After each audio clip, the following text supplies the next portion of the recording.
नमस्कार.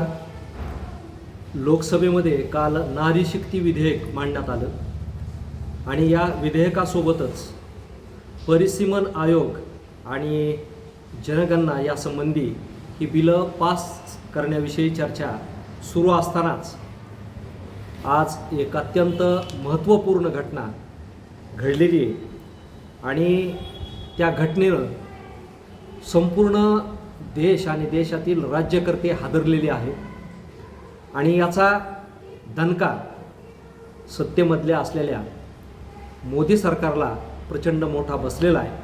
नेमकं काय झालेलं आहे, कशामुळं आज संपूर्ण राजकारण हादरलेले ते आपण पाहणार आहोत.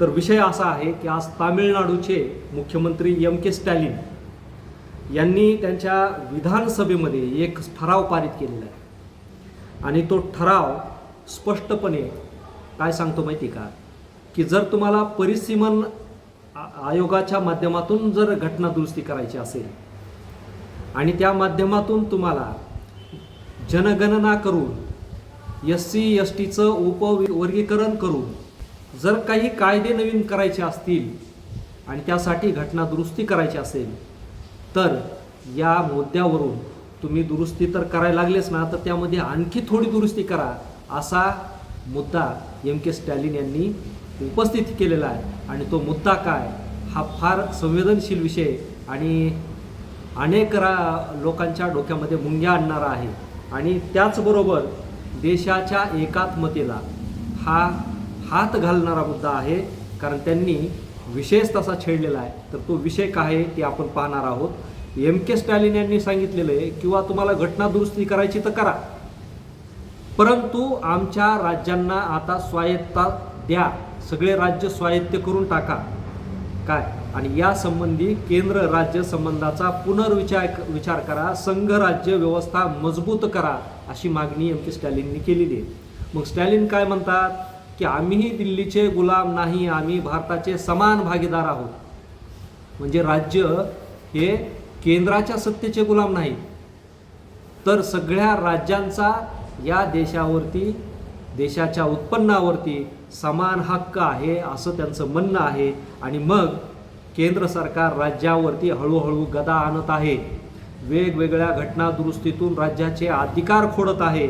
हा त्यांनी खरा प्रश्न उपस्थित केला आहे आणि त्यांचं म्हणणं आहे की केंद्र सरकार राज्यांचा निधी रोखत आहे, तो हिसकावला जात आहे आणि तो दुसऱ्याच योजनाकडे वळवून की राज्यांची मुस्कटदाबी करीत आहे आणि त्याचबरोबर केंद्रीय तपास यंत्रणेचा गैरवापर करून विरोधकांना संपवण्याचा प्रयत्न करत आहे. यामुळे संघ राज्याची भावना संपुष्टात येत आहे असे मुद्दे त्यांनी उपस्थित केलेले आहे.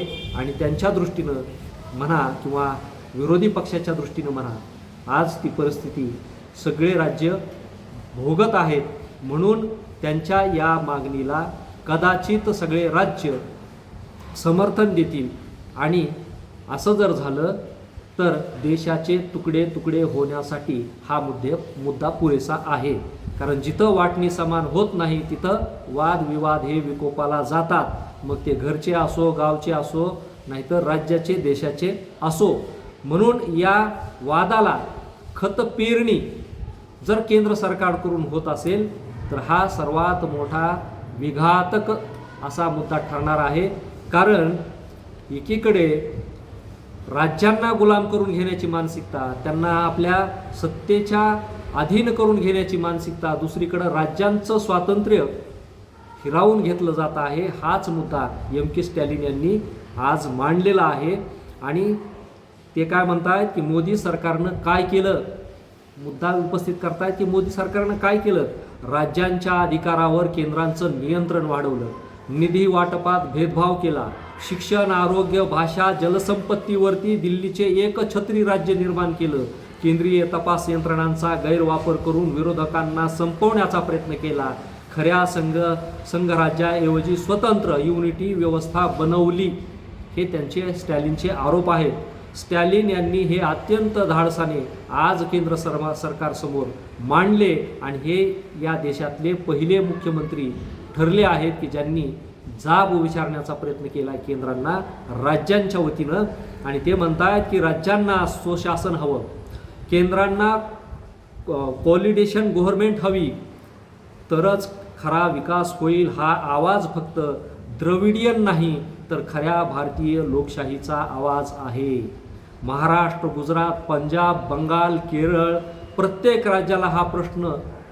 राज्यांनी हा प्रश्न विचारायला हवा. आम्ही दिल्लीला कधीही सांगणार, आमचे हक्क आम्ही ठरवू, तुम्ही आमचे हक्क ठरवण्याचा अधिकार नाही. स्टॅलिन यांनी दाखवलेले धैर्य पाहून अभिमान वाटतो, कारण ते फक्त आपल्या राज्यासाठी लढत नाहीत तर संपूर्ण देशातील संघराज्याच्या रक्षणासाठी लढत आहेत. मोदींच्या केंद्र सरकारनं राज्यांना दुर्लक्षित करून सत्तेचं केंद्रीकरण करून देशाची एकता कमकुवत केली. आता ही गोष्ट थांबायला हवी असा जाब MK स्टॅलिननं आज विचारलेला आहे.